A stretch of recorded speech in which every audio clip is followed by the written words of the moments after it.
Up the Country by Henry Lawson. I am back from up the country, very sorry that I went, seeking for the southern poet's land, whereon to pitch my tent. I have lost a lot of idols, which were broken on the track.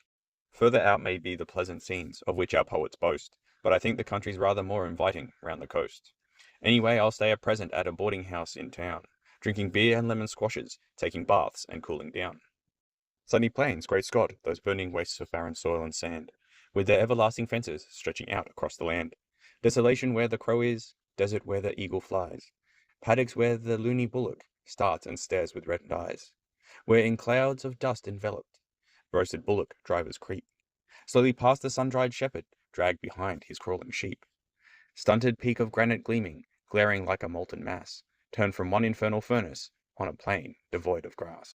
Miles and miles of thirsty gutters, strings of muddy water holes, in the place of shining rivers, walled by cliffs and forest bowls.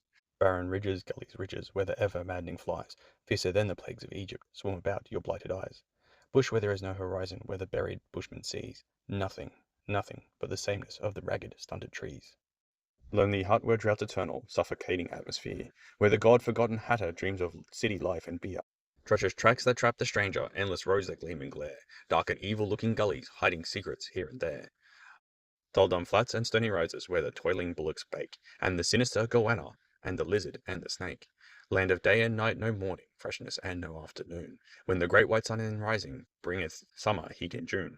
Dismal country for the exile when the shades begin to fall, from the sad heart-breaking sunset to the new chum worst of all. Dreary land in rainy weather, with the endless clouds that drift over the bushman like a blanket that the Lord will never lift. Dismal land when it is raining, growl of floods and the whoosh of the rain and wind together on the dark bed of the bush. Ghastly fires in lonely humpies, where the granite rocks are piled, in the rain-swept wilderness that are wildest of the wild.